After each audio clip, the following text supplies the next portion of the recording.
Imagine someone looking you dead in the eye and telling you that doing absolutely nothing, like refusing to lift a single finger, is actually the most aggressive, devastating military strike you could possibly launch. Yeah, I mean, it sounds completely counterintuitive, right? Right. It sounds completely absurd. But today we are unpacking a geopolitical manifesto that makes exactly that argument. So, welcome to the deep dive. Glad to be here. We've got a really fascinating one today. We really do. We are looking at a highly opinionated, incredibly structured, and frankly, structurally bizarre blog post. It's hosted on a site called Barack Face. Yeah, and the post itself is titled Iran, Patience Will Pay. And it was written by an author named Paramendra Bhagat. Right, and he notes right at the top of the site that he was, quote, Barack Obama's first full-time volunteer in New York City. Which, immediately sets a very specific tone. You are getting the perspective of someone who views themselves as a grassroots political insider. Exactly. Someone who really understands ground-level organization, but is applying it to massive global flashpoints. And the flashpoint we are looking at today is deeply specific. The post is dated May 8th, 2026. Right, so we are in the future here. Well, the author's future. Yeah, so the author is projecting this highly specific, escalating global crisis. He's writing from inside a hypothetical, or in his view, an inevitable 2026 standoff involving the Iranian regime. Mm-hmm. It involves a total blockade in the Strait of Hormuz and, the looming existential threat of nuclear escalation. It's a really intense scenario. It is, but what makes this piece so fascinating is that the author examines this intense military standoff through a lens that just completely shatters standard foreign policy analysis. Oh, absolutely. He blends traditional military strategy with, civilian uprisings, high-tech futurism, and ultimately deeply esoteric spiritual philosophy. It's a massive, intricate web of ideas, and because this material touches on some incredibly sensitive, high-stakes, real-world conflicts, we really need to establish our baseline before we jump into the deep end. Yeah, I think that's a really good idea. I'm glad you agree, because before we go a single step further, I want to make something explicitly clear to you, the listener. The source material we are exploring today contains very strong, highly politically charged opinions. Very strong. Right. Opinions about the Iranian regime, about Israel, about U.S. foreign policy, and about global religious ideology. So we are entirely impartial here. Totally impartial. Our mission today is not to take a side. We are not here to agree or disagree with the author, and we certainly aren't endorsing these views. Right. We are operating strictly as analytical guides. I mean, our job is just to map out the architecture of his argument. Yes, exactly. We are here to dissect his logic, to understand the mechanisms of how he believes the world works, and to explore the fascinating ideas he is presenting to you. We're touring the architecture, we aren't buying the building. Ha, I love that. So, okay, let's unpack this. Because of the core paradox of this piece hits you right in the opening paragraph. It really does. He doesn't waste any time. No, he doesn't. The author starts by stating that the United States is currently sitting in a, quote, sweet spot regarding this 2026 Iranian crisis. Mm-hmm. And then he drops this philosophical hammer. He writes, restraint is action. In fact, it is maximum action. It is the most action. It is the greatest action. It's a remarkable rhetorical escalation, Yeah. He takes this concept of restraint, which is typically framed as a passive or defensive or even like a hesitant posture, and he elevates it to the absolute pinnacle of strategic aggression. And I have to push back on that premise right out of the gate. I mean, on a purely mechanical level, how can doing nothing be the most action? It's a fair question. I look at this and I think about a really tense, high-stakes game of poker. Sometimes, refusing to take the bait when the player across the table is desperately trying to provoke you, refusing to throw your chips in, can be the most psychologically aggressive move on the board. That's a great way to think about it, like a coiled spring. Exactly. But I have to ask, is this just poetic wordplay from the author? Or is there a tangible strategic doctrine he's outlining here? Because, a military standoff isn't a card game. What's fascinating here is how the author is actively trying to reconcile two vastly different aspects of his own worldview. You have to look at the immediate context. Okay, what's the context? Right after he praises this maximum action of restraint, he explicitly states, "I have always been anti-war." So he is really trying to thread a needle here. I see. He wants to avoid what we call a kinetic war. Let's define that for the listener really quick. Kinetic meaning what exactly? Sure, so kinetic warfare refers to traditional, active, lethal military force. Dropping bombs, launching missiles, deploying troops on the ground. The physical application of violence. Exactly, the physical application of violence. So the author's self-professed anti-war stance means he fundamentally wants to avoid a kinetic escalation. Right. However, he simultaneously wants the most intense, suffocating geopolitical pressure applied to the regime. Oh, I see. So for him, restraint absolutely does not mean pacifism. He isn't saying the world should just turn the other cheek. Not at all. In his specific framework, restraint means deliberately holding back the kinetic military strike to allow other, perhaps more devastating systemic forces to do the work. Okay, that makes sense. The restraint is the containment. And if you read his phrasing closely, you catch a strong undercurrent of frustration. Oh, really? Like what? He writes, "I do feel not all possible political options have been taken along the way." That feels like a direct critique of the years leading up to this 2026 scenario. Like he's arguing that the world missed vital off-ramps. Yeah, I would even take that a step further. He is implying that this entire crisis is the direct result of a failure to utilize softer power effectively in the past. So because they didn't push hard enough diplomatically earlier, we're at the brink now. Precisely. Because diplomatic and economic levers weren't pulled hard enough earlier, the situation is now escalated. Therefore, maintaining a crippling zero-tolerance posture without firing the first shot is the ultimate form of action left on the table. It's the maximum exertion of pressure before crossing the threshold into a catastrophic regional war. Exactly. So if maximum restraint is the overarching philosophy here, how does that actually manifest in the physical world? Because the author doesn't just stay in the realm of abstract strategy, right? He gets very specific about geography. He zooms in on the physical flashpoints of the conflict, and specifically, he brings us to the waters of the Middle East. He focuses heavily on the Strait of Hormuz. Yeah, which is arguably the most critical maritime choke point on the entire planet. Right, and he praises the U.S. effort to reopen the strait, calling it commendable. But then he makes a staggering claim. He really does. He writes that the blocking of the strait has been, quote, the greatest act of terror perhaps in all of history. That is an incredibly heavy, almost shocking phrase to use. It really is. I mean, think about how we traditionally define the word terror. Right. When we hear terrorism, we almost universally associate it with sudden, localized, explosive violence. We think of catastrophic loss of life in a single, horrific moment. Exactly. Bombings, hijackings, things like that. Exactly. To take that specific, highly charged word and elevate it to the greatest act of terror in all of history and apply it to a maritime blockade. It's a huge leap. Why is he using that language to describe what is essentially an economic and logistical disruption? Well, this raises an essential question about how we define modern warfare. And the author gives us his justification right in the next sentence. Okay, what does he say? He says, so many families around the world have been impacted. What he is doing here is fundamentally redefining the concept of terror away from localized violence and moving it toward global economic strangulation. Let's ground this for the listener, because I think this is a huge point. Please do. Think about the smartphone or the computer you are listening to this deep dive on right now. Think about the groceries in your fridge or the gas in your car. The author is arguing that preventing the raw materials and energy needed for your daily life from crossing the ocean is not just an inconvenience. He's saying it is a weaponized attack on your survival. That is exactly the mechanism he is highlighting. And to understand why he views this as historic terror, we really have to look at the geography and function of the Strait of Hormuz. Give us a layout. So it's a narrow waterway between the Persian Gulf and the Gulf of Oman. At its narrowest point, it is only about 21 miles wide. Wow, 21 miles, that is nothing. It's tiny. Yet an enormous percentage of the world's total global oil consumption passes through that tiny bottleneck. It is the vital artery for global energy. It's the jugular vein of the global economy. Precisely.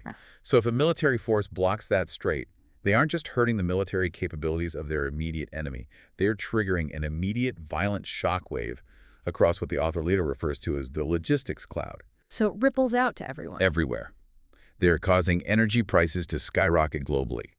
They are disrupting the supply chains of food, medicine, basic goods. Right. They are making it significantly harder for a family in South America or Sub-Saharan Africa or Southeast Asia to heat their homes, to afford their groceries, to transport their goods to market. So he's framing the blockade not as a tactical, localized military maneuver, but as an indiscriminate systemic attack on the civilian livelihoods of the entire planet. Yes. And when you realize that the author is a technological futurist who thinks deeply about the interconnectedness of global commerce, you really see his logic. The interconnectedness makes everyone vulnerable. Exactly. Right. In a hyper-connected world, disrupting the global logistics network is tantamount to dropping a bomb. The terror isn't the physical explosion, Right. The terror is the systemic collapse of daily life for hundreds of millions of people who have absolutely zero involvement in the political conflict in the Middle East. That reframing is incredibly potent. Because if you accept his premise that disrupting global shipping is an act of historic global terror, it completely changes the scale and the nature of the conflict itself. It scales it up dramatically. Which brings us to another huge point he makes. He argues that this situation in Hormuz proves definitively that, quote, this never was Israel's war. That is a crucial pivot in his entire argument. By dragging global shipping into the fray, by intentionally hurting families globally, the author argues that the Islamic Republic has basically tipped its hand. They've revealed that their ambitions and their chosen targets are not merely regional. They aren't just focused on Israel or their immediate geopolitical neighbors. Right, their willingness to shut down global trade demonstrates a fundamentally global ambition. So if we follow his logic, why would a regime take such a drastic, globally disruptive action? I mean, to understand the why, we have to look at how the author dissects the internal power structure of Iran itself. Yeah, this is where his analysis of political structures becomes really granular. He makes a very sharp, very deliberate distinction between two specific offices, the office of the Ayatollah and the office of the president. And this explains a lot about his views on diplomacy moving forward. He writes, the office of the Ayatollah does not make him head of state of Iran. That would be the president who needs the Ayatollah's permission to run for office. Right. But then he drops this massive defining line that basically anchors his entire worldview. He writes, the office of the Ayatollah claims all Earth. Claims all Earth. Man, those three words do an immense amount of heavy lifting in this essay. They really do. Let me try to translate this dynamic into, like, a corporate context to make the mechanism a bit clearer. Oh, I like that. Go for it. It's like looking at a massive multinational corporation where you have a CEO, the president in this case, who handles the day-to-day paperwork. Sure. The CEO deals with the public, goes to the diplomatic summits, signs the trade agreements. But behind that CEO is the shadowy founder of the company, the Ayatollah. The CEO has to ask the founder for permission to even apply for the job. But more importantly, while the CEO is just trying to run the company's daily operations, the founder genuinely believes they personally own the entire global industry, and they answer to absolutely no earthly authority. That is a brilliant analogy, and what's really crucial here is why the author highlights this distinction. Why does he? Because it's not just a piece of trivia about Iranian governance. It is the central mechanism explaining why he believes traditional Western-style diplomacy is entirely doomed to fail. Let's break that down. Why does that make diplomacy impossible? Because of the concept of the Westphalian nation-state. For the last few centuries, global diplomacy has been built on the idea of national sovereignty. Meaning borders? Exactly. You have a border, I have a border. Yeah. We might disagree, we might even fight, but fundamentally, we recognize each other as leaders of distinct geographic territories. Okay. Yeah. If you are a diplomat from France or the U.S. State Department, you are trained to negotiate with other heads of state over those borders, over trade deals, over specific localized interests.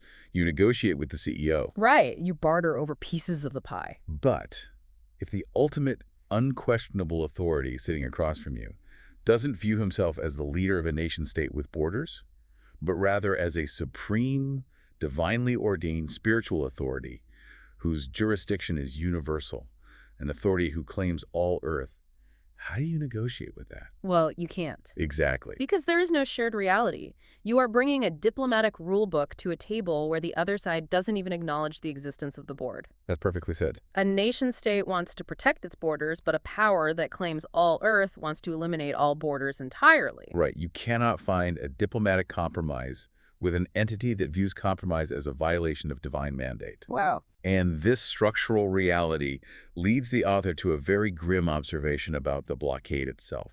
He writes, Hormuz has been a blessing for the Islamic Republic. What they meant to do much later, they got to do now.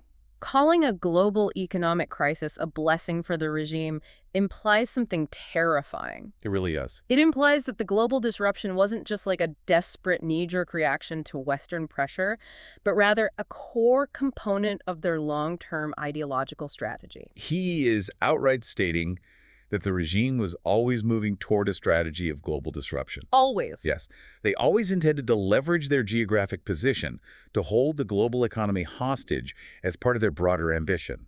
The current 2026 crisis didn't force them into a new strategy, it just accelerated their timeline. So they get to exercise that global disruption now instead of waiting for much later. Exactly. Well, if traditional diplomacy is impossible with a leader who claims universal jurisdiction, and if their ultimate goal is global disruption, what is the author's proposed endgame? Yeah, that's the big question. Because the pressure of maximum restraint has to lead somewhere, right? It does. And it turns out he's banking on something massive, total systemic failure from within. This brings us to the core ultimatum of the piece. The author lays out the ultimatum really cleanly. He says the solution to the standoff is theoretically simple. Quote, all the Islamic Republic has to do is end its nuclear program. That is it. Just put down the wrenches, sign the paper, end the program. Right. But then he immediately predicts that they won't do it. He writes, instead, they will choose to collapse. In fact, I am counting on it. I am counting on it. Here is where I have to heavily question the author's strategic realism. I don't blame you.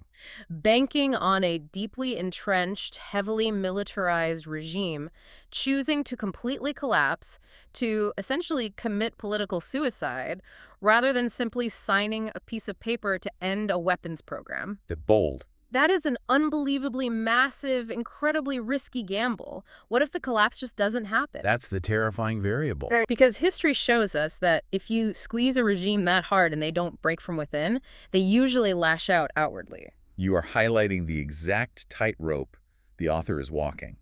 And to his credit, he actually acknowledges the absurdity of the situation. He does. Yeah, he writes, that's amazing. The regime would rather collapse than end the nuke program. But he believes this outcome is inevitable because of the ideological rigidity we just unpacked. The claiming all Earth thing. Exactly.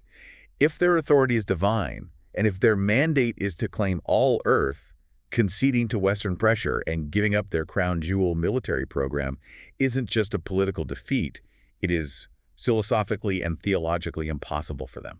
So in his view, they would literally rather the entire building fall down on top of them than hand over the keys to the front door? That is his exact assessment. Wow. But he also recognizes that this strategy of maximum restraint operates on a very fast, very dangerous ticking clock. Listen to the timeline he introduces. He says, I don't think the regime will agree to end the program. And that's okay as long as the street erupts. That would be the best possible outcome. But even that window is only a few weeks. Time is not on the Islamic Republic side. Only a few weeks. Let's be real here. That is an incredibly narrow window for a grassroots civilian revolution to completely topple a heavily entrenched state apparatus. It's a shockingly short window. Revolutions usually take months, if not years, of sustained momentum. True, but he is placing an immense amount of faith in the explosive potential of the civilian uprising, what he calls the street erupting. So he thinks it's going to be sudden and violent. Yeah. He sees the military blockade and the U.S. restraint as serving one primary mechanical purpose, creating an inescapable pressure cooker environment. I see. The military readiness keeps the external blockade locked tight. Right. Which prevents the regime from relieving the economic pressure. Exactly. Which in turn buys the time necessary for the civilians inside Iran to reach a boiling point and finish the job. That's the sequence. But the intense urgency he feels, this panic over a few weeks window, is driven by his terrifying view on nuclear deterrence. Ah, yes. We have to take a serious detour to talk about this because the author completely rejects one of the most fundamental concepts of modern geopolitics. His breakdown of deterrence theory is perhaps the most chilling part of the geopolitical analysis in this entire essay. Okay, for the listener, let's establish what deterrence actually is. For the last 70-plus years since the dawn of the atomic age, the global safety net has essentially been mutually assured destruction. It's pure game theory. Right. The idea is simple.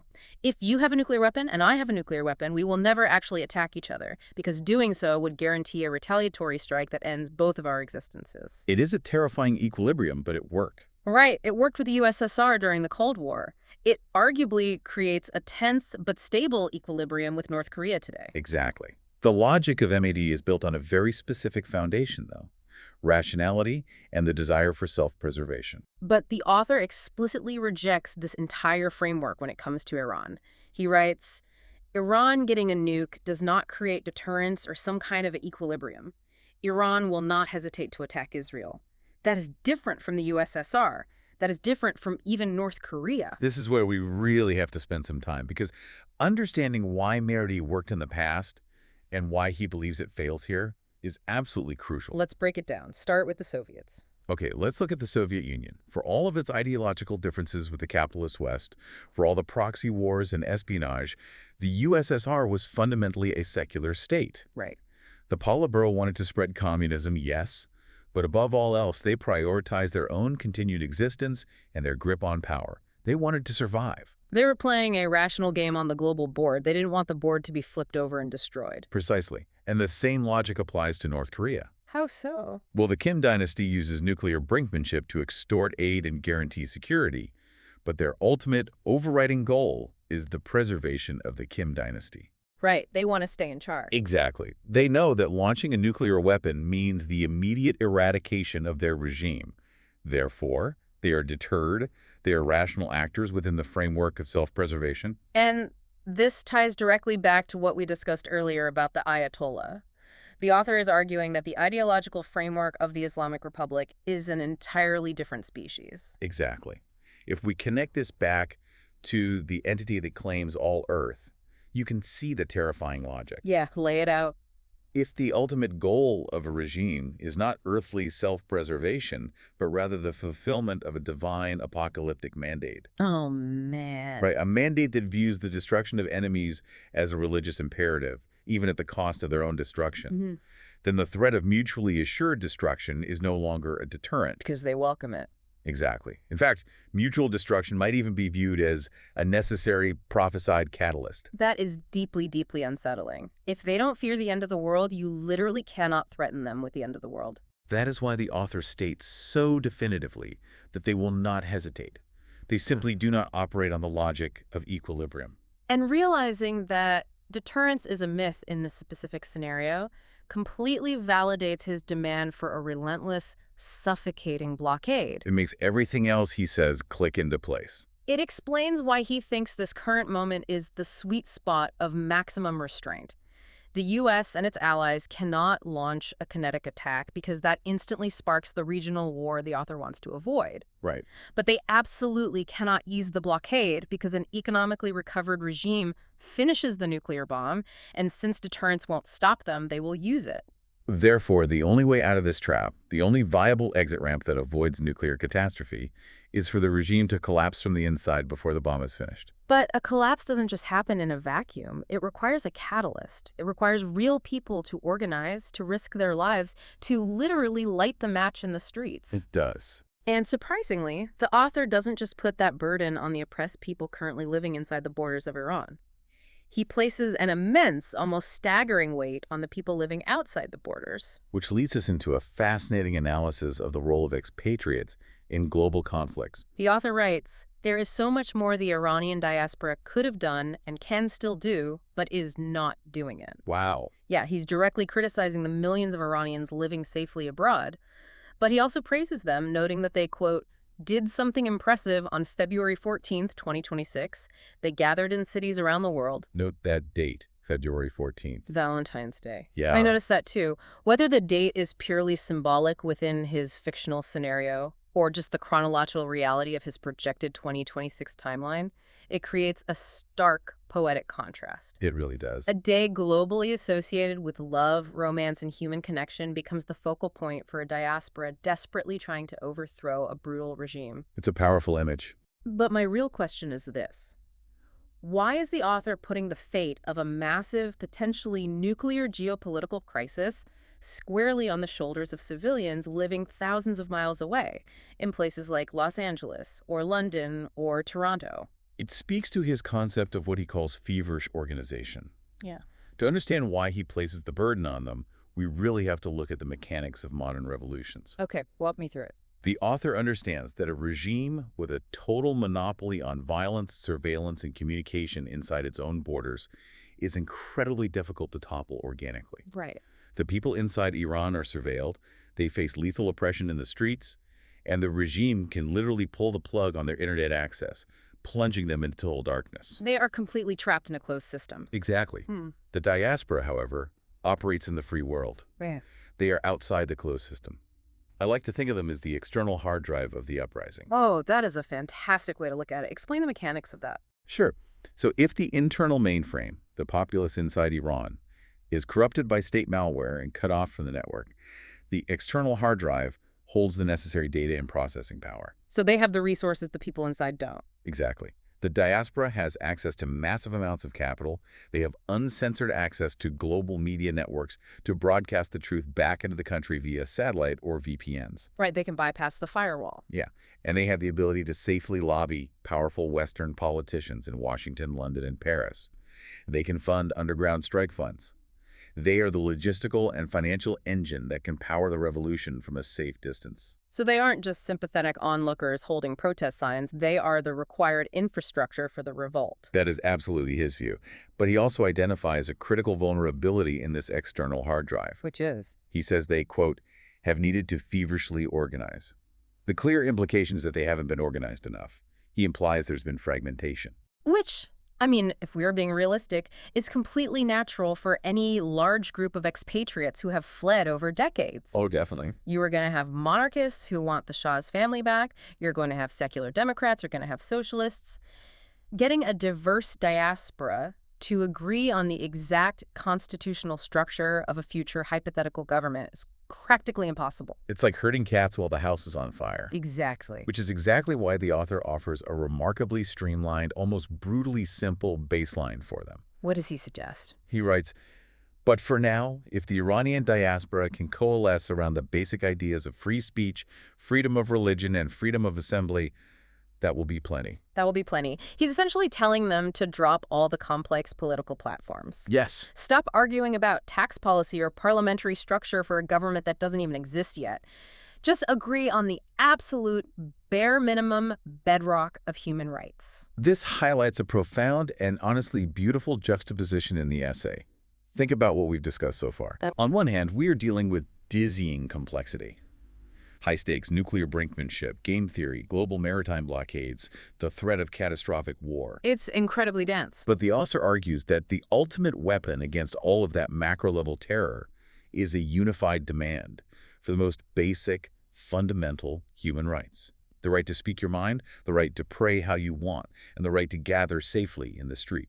He contrasts the immense, sterile complexity of the nuclear tension with the absolute, undeniable simplicity of basic human dignity. It grounds the entire geopolitical crisis back down to the human level. It's incredibly powerful.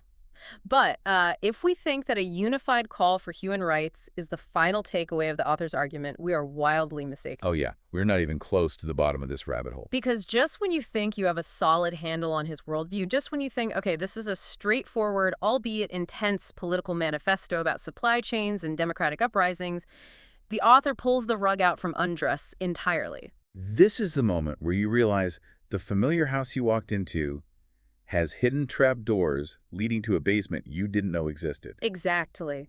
We reach the pivotal twist of the deep dive. The author states his final, ultimate conclusion on how to resolve the entire crisis. Let's hear it. He writes, ultimately, it boils down to attaining spiritual clarity on Islam. There is not a military solution or even a political solution. There is only a spiritual solution. There is only a spiritual solution. I have to just stop, hold my hands up, and stare at that sentence. It's a huge pivot. We just spent all this time, and the author spent the bulk of his essay talking about U.S. military readiness, about the physics and economics of the Strait of Hormuz, about the failure of mutually assured destruction, about the structural power of the Ayatollah and the diaspora leveraging capital. And he ends the essay by saying that literally none of that is the actual solution. How on earth do we square that circle? I know, if we just look at this single blog post in isolation, it feels like a total non sequitur. It feels like he just changed the topic entirely. But if we connect this to the much bigger picture, it actually makes a profound, albeit somewhat bizarre kind of sense. Okay, lay it out for me. To understand the mechanism behind this pivot, we have to zoom out and look at the environment where this post lives. We have to look at the author himself, Paramendra Bhagat, and the massive, sprawling ecosystem of his website. Right, and this is where the source material gets truly incredible, because the sidebar of this website isn't just a handful of recent blog posts. Not at all. It is a monumental, sprawling archive. This site has thousands of posts dating all the way back to October 2004. We are looking at over 20 years of documented, highly public thought. That's a huge sample size. And if you look at the titles of his books and his other essays listed in that sidebar, you really begin to build a psychological profile of a deeply complex, highly idiosyncratic thinker who operates on multiple planes of reality simultaneously. Let's read some of these titles out loud, because you, the listener, really have to hear the contrast to understand the author's worldview. Go for it. So on one hand, he writes obsessively about bleeding-edge technology and global economics. He has books titled Physical AWS, How the Logistics Cloud Will Reshape Global Commerce and Ignite the Age of Abundance. He has Lumina AI, The Trillion-Dollar Sun, Liquid Computing, The Future of Human-Tech Symbiosis, and the Technologies Behind Agentic AI. So clearly, his baseline is that of a technological futurist. He deeply understands the mechanics of how the future will physically be built. We need to define some of these terms, though, to understand his baseline. Yes, let's do that. Yeah. What is physical AWS, or the logistics cloud? Sure. So AWS refers to Amazon Web Services, the invisible cloud infrastructure that hosts the internet. Right. When he says physical AWS, he is talking about building a global logistics and supply chain network so advanced, automated, and interconnected that moving physical goods around the planet is as easy, instant, and programmable as moving data across the internet. That's a massive concept. And what about agentic AI? That sounds like a bit of a buzzword. For the listener, agentic AI is a crucial concept. It isn't just a chatbot that answers your questions or writes an email for you. Okay. An agentic AI has agency. It is an AI system that can be given a broad goal, and it will independently make decisions, write its own code, and execute multi-step plans in the physical world without needing constant human prompting. Wow. Okay, so he is deeply, deeply invested in the mechanics of cloud architecture, quantum computing, and the transformative power of artificial intelligence. Yeah. He is writing about the machinery of tomorrow. He is, but then you look at the other half of his bibliography. Right. Right next to those tech titles, in the exact same list, you have books like Kalkiism, The Economic and Spiritual Blueprint for an Age of Abundance. You have The Last Age, Lord Kalki, Prophecy, and The Final War for Peace. He literally has a book titled Prophecies Are Proof of God, and another called Velocity Money, Crypto, Karma, and the End of Traditional Economics. Crypto, Karma, and the End of Traditional Economics. That title alone is like the Rosetta Stone for understanding how this author's mind works. It's wild. How do we even synthesize this? Because on the surface, a guy writing a technical manual about agentic AI exploding in 2026 seems totally disconnected from a guy writing about Lord Kalki. Completely disconnected. And for context for the listener, Kalki is prophesied in Hindu eschatology as the 10th and final avatar of the deity Vishnu, who arrives atop a white horse with a blazing sword to end the Kali Yuga. Which is the darkest, most destructive, and chaotic age of humanity. Right. How do these two completely different spheres, Silicon Valley tech utopianism and ancient religious apocalypse, coexist in one man's geopolitical strategy for the Middle East? They coexist because, to this author, they are not two different spheres at all. Really? They are the exact same fight. The author is a futurist who views the physical, technological world through a deeply prophetic, spiritual lens. Let's unpack that mechanism. What does that synthesis actually mean for his view on the Iranian crisis? Well, to him, the physical geopolitical conflicts, the nuclear centrifuges spinning, the ships being blocked in the Strait of Hormuz, the dictatorships clinging to power, these are merely the surface-level symptoms. Okay. They're the physical manifestations of a much deeper, underlying spiritual misalignment in the human condition. Oh, I see. When he says there is only a spiritual solution, he isn't just speaking metaphorically to sound profound. He genuinely believes that human advancement, whether that's achieving a stable Middle East or unlocking what he calls the age of abundance through AI and quantum computing, is fundamentally bottlenecked by spiritual warfare. Oh, I'm really starting to see the architecture here. Let me try an analogy to see if I've got this right. Go for it. It's like he views humanity as a massive computer system. The physical hardware is all there, and it's getting incredibly powerful. We have the agentic AI, we have the global logistics cloud, we have the agricultural tech to feed everyone on Earth. Right, the hardware is capable. Yeah, the hardware is completely ready to run the program for the age of abundance. But the operating system of humanity is infected with a malware of spiritual confusion, religious hatred, and ideological tyranny. That is a phenomenal way to visualize his theory. Thanks. And in his view, the radical apocalyptic ideology of the Iranian regime, a leadership that claims all Earth and seeks to actively disrupt global harmony, is the ultimate, most dangerous manifestation of that malware. So when he says we need spiritual clarity on Islam, he's arguing a mechanical truth. Military force can drop a bomb and blow up a nuclear centrifuge, and economic sanctions can bankrupt a government, but neither of those kinetic actions can cure the underlying ideological infection. Exactly. You can treat the symptom with a blockade, but the disease is spiritual. You can't shoot a belief system with a missile. Precisely. He's suggesting that until there is a profound paradigm-shifting spiritual awakening or clarification, perhaps driven organically by the diaspora, coalescing around fundamental truths. Or perhaps driven by something more prophetic, like his references to Kalki arriving to end the Dark Age. Exactly. Until that happens, the cycle of conflict will inevitably repeat itself. And more terrifyingly, if the spiritual malware isn't cured, the advanced technology he writes about will just become a more dangerous weapon. Right, because think about the nightmare scenario. Yep. If you have an entity that claims all Earth and operates without any fear of mutual destruction, and then you introduce them to the very things the author writes about elsewhere. It's terrifying. Agentic AI that can hack infrastructure, quantum computing that can break global encryption, massive logistical networks that can be weaponized. The threat scales exponentially. The malware gets access to a supercomputer.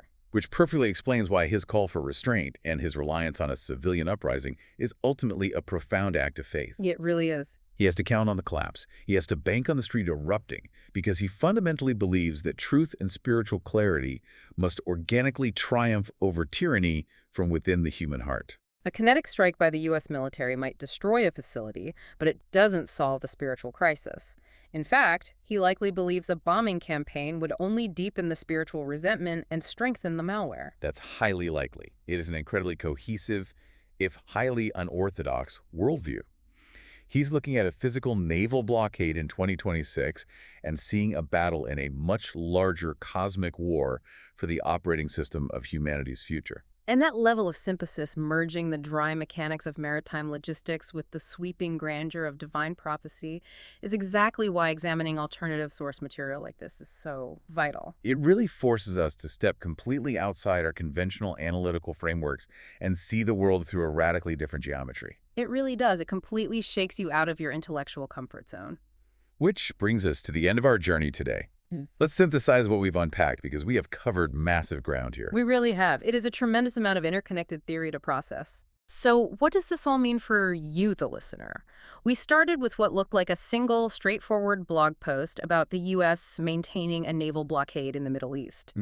But by pulling on the underlying threads of the author's logic, we mapped out a massive, interconnected web of how the world operates. We explored the paradox of how total restraint can actually be weaponized as the ultimate, most suffocating form of aggression. We examined the terrifying mechanism of the logistics cloud and how the definition of terror is shifting away from localized kinetic explosions to the quiet, systemic strangulation of global supply chains that affect families worldwide. We took a deep dive into the mechanics of mutually assured destruction and explored the terrifying implications of trying to negotiate with a regime where the ultimate authority claims universal jurisdiction, which just fundamentally breaks the rational logic of nuclear deterrence. And we discussed the immense, perhaps even unfair, burden placed on civilian diasporas, the external hard drives of revolution. Right. Their need to feverishly organize and act as the financial and logistical catalyst for regime change, armed with nothing but demands for basic human rights. And ultimately, we discovered that for this author, all of this geopolitical maneuvering, all the blockades and nuclear programs are entirely secondary to a grander spiritual futurism. The hardware of our future is bottlenecked by the malware of our spirit. It truly highlights the iceberg nature of political commentary. Exactly. And that is my main takeaway for you. I want you to reflect on how you consume news and opinion pieces online. The next time you read a hot take on a foreign policy crisis, ask yourself, how much the iceberg am I actually seeing? That's a great question to ask. How often do we completely miss the underlying spiritual, philosophical, or even prophetic framework that is actually dictating the author's conclusions? Yeah, we miss it all the time. This author's views on the Iranian nuclear threat are entirely inseparable from his belief in Kalkism, crypto-karma, and the spiritual requirements for an AI-driven age of abundance. It proves that geopolitical opinions are almost never just about politics. No, they rarely are. They are deeply, inextricably rooted in how the author perceives the fundamental nature of reality itself. This raises a final, deeply important question for us to consider as we move forward into this century. The author of this blog is clearly obsessed with the absolute cutting edge of human innovation. Right. Agentic AI, physical logistics clouds, quantum leaps. He knows how powerful the hardware is becoming. Yet he concludes that our greatest, most existential global threats do not have technological or military solutions. They only have spiritual ones. Wow. As we accelerate into an era of artificial intelligence that can think and act for itself, and hyper-advanced weaponry that can strike anywhere on Earth with zero human intervention, will our ultimate safety depend not on the sophistication of our technology, but on the depth of our spiritual clarity? That is a heavy, lingering thought to leave on. Thank you so much for joining us on this incredibly expansive deep dive today. We hope it challenged your perspectives, explained the mechanisms behind the headlines, and gave you a radically new lens through which to view the news. Keep questioning the geometry of the arguments you encounter. Always look at the sidebars of the sources you read, and we will see you on the next deep dive.